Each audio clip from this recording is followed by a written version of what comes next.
Gold, trusted gold buyers. మీరు తాకట్టు పెట్టిన బంగారాన్ని విడిపించి ఈ రోజు ఉన్న మార్కెట్ ధరకు కొనబడను. Welcome to I dream. నేను ఉదయశ్రీ. ఉదయ్పూర్లోని రుద్రాపూర్లో ఒక 19 ఏళ్ల యువతిని అపహరించి ఆమె పైన అత్యాచారం చేశారు దుండగులు. వాళ్ళని పోలీసులు పట్టుకొని సీన్ రీకన్స్ట్రక్షన్ చేస్తూ ఉంటే పారిపోయే ప్రయత్నం చేశారు. అయితే అప్పుడు పోలీసులు కాల్పులు జరపడంతో ఒక దుండగుడికి అయితే కాలికి గాయమైంది. వాళ్ళని తీసుకొని వస్తూ ఉంటే అక్కడున్న జనాలు కూడా వాళ్ళని కొడుతూ ఉంటే నిజంగా అలాంటి వీడియో చూస్తే చాలా మందికి చాలా చాలా హ్యాపీ అనిపించింది. ఇంకా సిగ్గు లేకుండా చేసింది తప్పుడు పని, ఇంకా మొహం కనిపించకుండా చేతులు అడ్డం పెట్టుకుంటున్నారనమాట. వీళ్ళు అసలు యూత్ ఎటువైపు వెళ్తోంది? తప్పుడు పని చేసేటప్పుడు వీళ్ళకు సిగ్గు అనిపించలేదా? ఎప్పటికైనా దొరుకుతాము అని అనిపించలేదా? వాళ్ళు చేసేది తప్పు అనిపించలేదా? ఇంకా మళ్ళీ ఏదో సొసైటీలో ఏ మొహం పెట్టుకొని తిరగాలని అనుకున్నారు? ఇలాంటి వాళ్ళకి ఎలాంటి పనిష్మెంట్స్ ఇవ్వాలి? ఇదే ఇవాల్టి మన టాపిక్. దీనిపైన మాట్లాడడానికి విజయ బంగారు గారు మనతో ఉన్నారు, motivational speaker and language trainer. మాట్లాడదాం. నమస్తే అమ్మ. నమస్తే శ్రీ. అసలు యూత్ ఎటువైపు పోతోంది అనిపిస్తోంది. కొన్ని విషయాల్లో మొన్న సిజేపీ పార్టీ నిజంగా అంత పెద్ద అంటే ప్రొటెస్ట్ చేసి సక్సెస్ అయ్యింది. కానీ అందులో కూడా మనకి ఎన్నో వాళ్ళు చేసిన చేష్టలు అవన్నీ కూడా కొంచెం ఇబ్బందికరంగా ఉన్నా కానీ, బట్ ఏదేమైనా కానీ అంటే నీట్ ఒక సిస్టమ్ తీసుకురావడము, దానిపైన ఒక కమిటీ ఏర్పడము, దానిపైన వర్క్ చేయడం, అది ఓకే.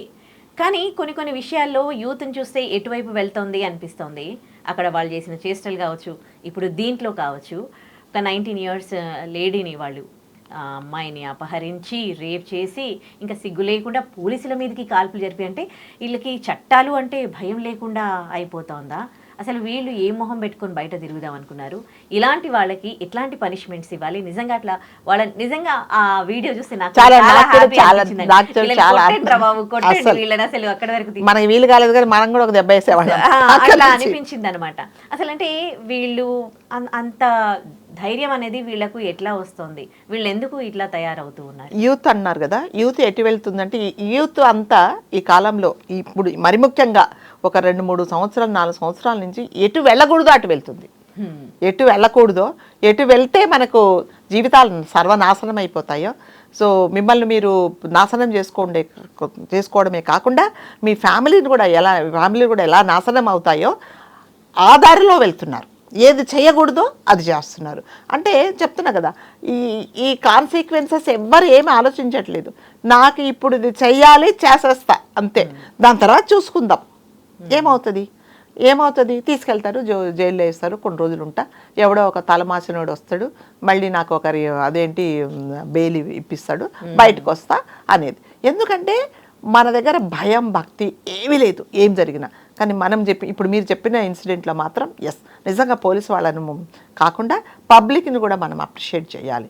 ఎందుకంటే వాళ్ళు అంటున్నారు మాకు అప్పగిచ్చేయండి, చూడదు అని చెప్తున్నారు. వాళ్ళు అప్పగిస్తే నిజంగా నాకు అనిపిస్తుంది, ఇలా చేసిన వాళ్ళను ఒకసారి నిజంగా ప్రజల్లోకి పంపించేస్తే ఏం చేస్తారు వాళ్ళు? అంటే ఇప్పుడు మీరు ఇలా మాట్లాడారు అనుకోండి, మనకి అపోజ్ చేసే వాళ్ళు కూడా ఉంటారు. అంటే చట్టాలు న్యాయాలు ఎందుకున్నాయి? చట్టాలను చేతిలోకి తీసుకుంటే మీకు అంత సంతోషం?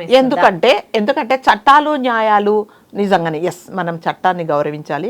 సో పోలీసుల పని పోలీసులు చేయాలి, మన పని మనం చేయాలి. ఎందుకు మనకు అప్పగించాలని చాలామంది ఏదన్నా అన్యాయం జరిగితే వాడిని మాకు అప్పగించండి, మీరు జైల్లో ఉండి కూర్చోబెట్టి ఎన్ని రోజులు వాడిని పోషిస్తారు, మాకేం తెలియట్లేదు, మాకు న్యాయం జరగట్లేదు, మేము ఎవిడెన్స్లు చూపించేసి మా వాళ్ళకి అన్యాయం జరిగింది, మా అమ్మాయిని చంపాడు అని మేము ఎవిడెన్స్ చూపించినా కూడా మాకేం న్యాయం జరగట్లేదు అన్నప్పుడు ఏం చెప్తున్నారంటే మాకు అప్పగించమంటున్నారు. మీరు నిజంగానే కరెక్ట్గా న్యాయం చేస్తే అసలు మిమ్మల్ని అడగరు కదా, ఎందుకు అడుగుతున్నారు? ఎందుకంటే మీరు అసలు మాకు తెలియట్లేదు, మీరు అదండి తప్పు చేసిన వాళ్ళను బయటకు పంపించేస్తున్నారు. ఫర్ ఎగ్జాంపుల్ వైష్ణవి కేసు అమ్మ, యూట్యూబర్, ఇప్పుడు జరిగి దాదాపు ఒక 1 year అయింది. ఏమైనా జరిగిందా? అసలు మనకి ఏమైనా అప్డేట్స్ తెలుసా? అతను అంటే అందరు చూపించారు, చనిపోయి అమ్మాయిని చంపింది ప్రతి ఒక్కరికి తెలుసు, పోలీసులు కూడా ఎవిడెన్స్ చేశారు. ఏం చేశారు చెప్పండి? ఎందుకు అప్పగించమంటున్నారంటే మీరు అన్నట్టుగా నేను చెప్పింది తప్పైతే ఎందుకు అంటున్నారో కూడా నేను చెప్తున్నా. ఎందుకంటే న్యాయం జరగట్లేదు, మీరు అన్యాయానికి సపోర్ట్ చేస్తున్నారు, నేరస్తులను సపోర్ట్ చేస్తున్నారు, వాళ్ళని లోపల కూర్చోబెట్టేసి చట్టం దాని పని అది చేసుకుపోతుంది అంటున్నారు.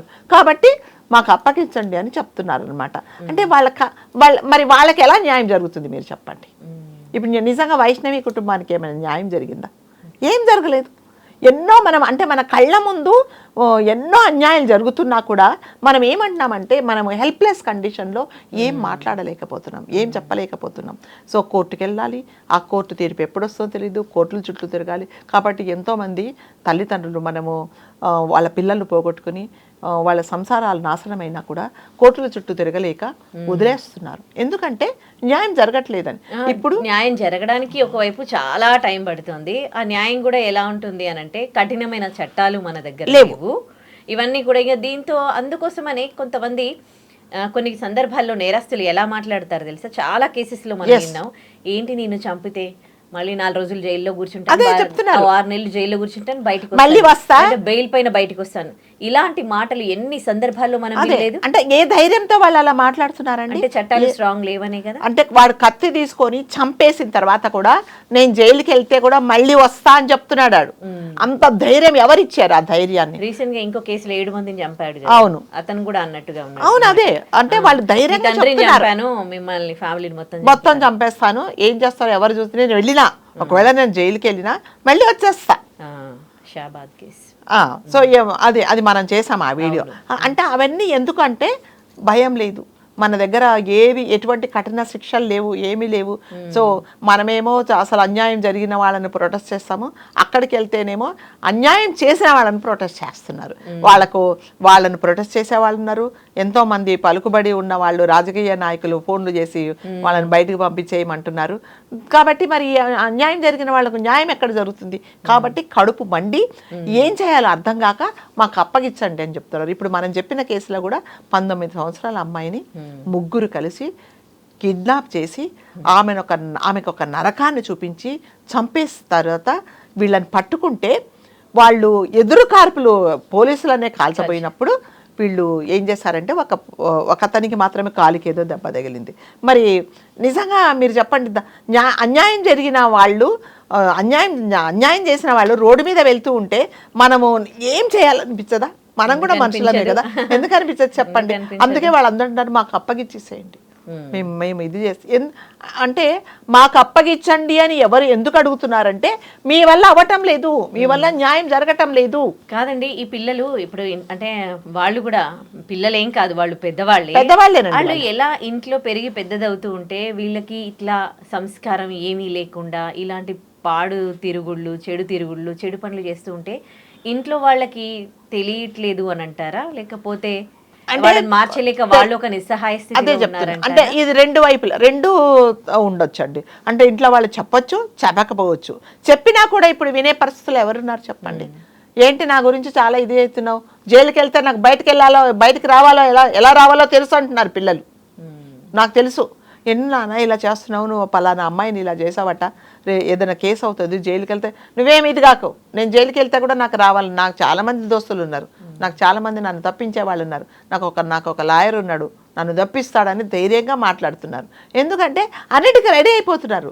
కాబట్టి తల్లిదండ్రులు చెప్తున్నారా చెప్పటం లేదా అనేది పక్కన పెడితే వీళ్ళన్నిటికీ రెడీ అయిపోతున్నారు, దేనికైనా సరే పర్వాలేదు.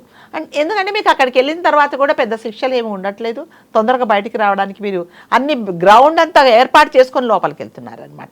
ఇదిగో నేను పలానా రేపొద్దున ఆ పని చేస్తున్నా, సో నేను లోపలికి వెళ్తే కూడా నన్ను బయటికి తీసుకురావడానికి మీరు అన్నీ రెడీ చేసి పెట్టండి అని చెప్తున్నారు.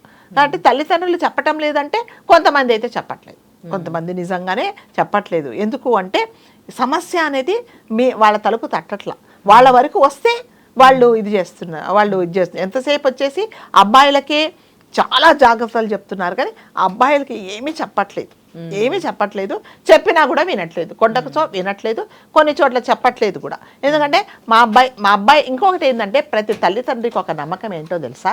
మా అబ్బాయి అస్సలు తప్పు చేయడు, చాలా మంచివాడు, మా అమ్మాయి చాలా మంచిది. కానీ పిల్లలు తల్లిదండ్రుల దగ్గర ఉన్నప్పుడు ఒకలాగా, బయటికి వెళ్ళినప్పుడు ఇంకొకలాగా ఉంటారని ఇంకా ఈ తల్లిదండ్రులకు తెలియదు. కాబట్టి అది వీళ్ళు కూడా వాళ్ళు గెస్ట్ చేయలేరండి బయటికి వెళ్ళిన తర్వాత ఏం చేస్తారని. సో అంటే వీళ్ళు శిక్షలకు ఏం భయపడట్లేదు. ఎందుకు భయపడట్లేదు అంటే కఠినంగా ఉండటం లేదు. అంటే అరే ఇప్పుడు నేను ఒక చదువుకునేవాడిని, ఒక అమ్మాయి పట్ల ఇలా ప్రవర్తిస్తే నేను రేపు జైలుకి వెళ్తే నా జీవితం నాశనం అయిపోతుంది కదా అనేది ఏం అనుకోవట్లేదు. పర్వాలేదు, ఏం కాదు, చదువుకుంటేనే వస్తుందా, నేను ఏదైనా ఒక పని చేసుకొని బతుకుతా, ఫస్ట్ నేను ఆ అమ్మాయిని నాకు అనుకున్నది నేను చేసేస్తా అని చెప్తున్నారు అనమాట. కాబట్టి భయము భక్తి ఎప్పుడు వస్తుందంటే ఉదయశ్రీ, ఎప్పుడైనా సరే తప్పు చేసిన వాడికి కరెక్ట్గా పనిష్మెంట్ ఎప్పుడైతే ఇస్తారో అప్పుడు మాత్రమే భయం అనేది ఉంటుంది. చాలా శిక్షలు చాలా కఠినంగా అమలు చేస్తేనే ఒక లేడీ వైపు గానీ ఒక అమ్మాయిని కన్నెత్తి చూడాలంటే భయపడాలి. అలాంటి భయపడాలి. దాంతో పాటు తప్పు చేసిన వాడిని సపోర్ట్ చేయొద్దు ఎవరు, ఈవెన్ తల్లిదండ్రులు కూడా సపోర్ట్ చేయొద్దు, ఏ రాజకీయ నాయకులు సపోర్ట్ చేయొద్దు, ఏ లాయర్స్ లాయర్లు వెళ్తారు బెయిల్ ఇప్పించేస్తారు.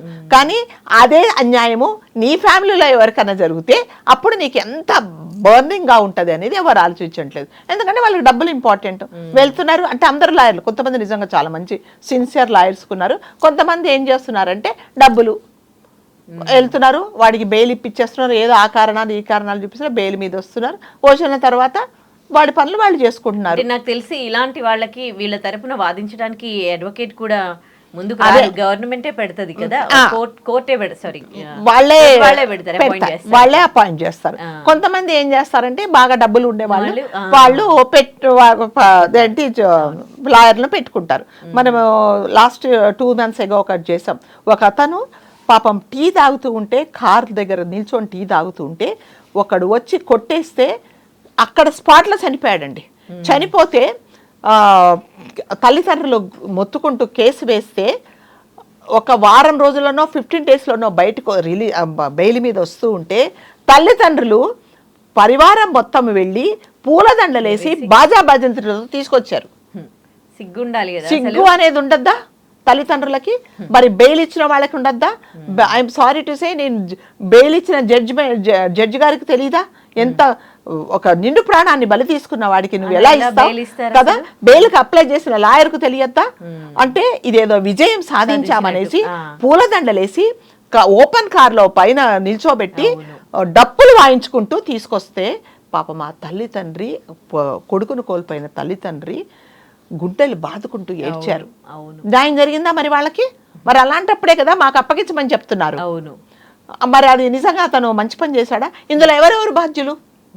ఇప్పుడు ప్రతి ఎవరైతే జడ్జిమెంట్ బెయిల్ ఇచ్చిన బెయిల్ అప్లై చేసిన వాళ్ళు, వాదించిన అడ్వకేట్, అలాంటివి కొడుకుని సపోర్ట్ చేస్తూ మళ్ళీ దండలేసి తీసుకొచ్చారు కదా. తల్లిదండ్రులు కూడా తప్పే ప్రతి ఒక్కరి. అందుకే నేను ఏం చెప్తానంటే, ఎప్పుడైతే ఎవరైనా సరే, మీరు కానీ నేను కానీ ఎవరైనా, మన పిల్లలు కానీ మన అన్నదమ్ములు కానీ మన ఫ్యామిలీలో ఎవరు తప్పు చేసినా మీరు సపోర్ట్ చేయకండి.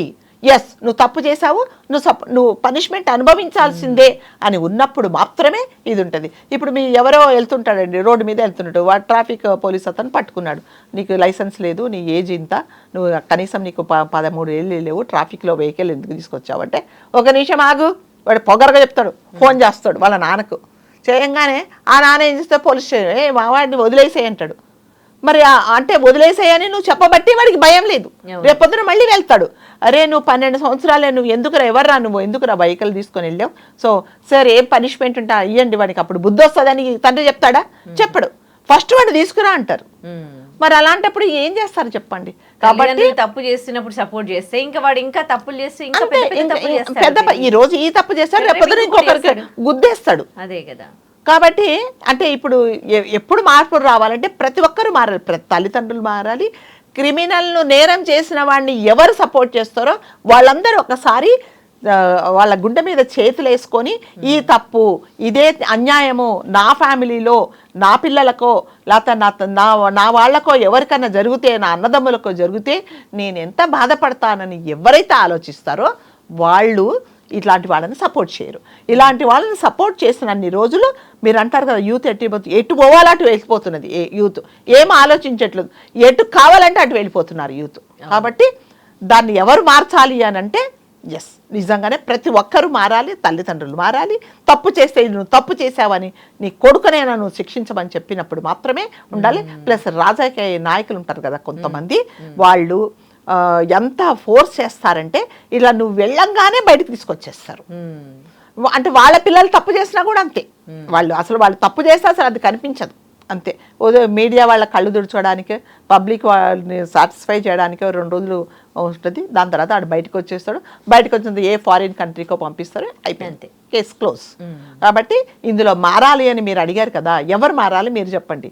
ప్రతి ఒక్కరూ మారాలి. అన్యాయాన్ని సపోర్ట్ చేసే ప్రతి ఒక్కరూ మారనంత వరకు మాత్రం ఇలాంటి నేరాలు ఘోరాలు జరుగుతూనే ఉంటాయి. సో ఇది ఎప్పుడు మారుతుంది అనేది ఏ జనరేషన్ చూస్తుందో అలాంటి మార్పు మనకు తెలియదు. రైట్, థ్యాంక్ యూ అండి, కరెక్ట్ చెప్పారు.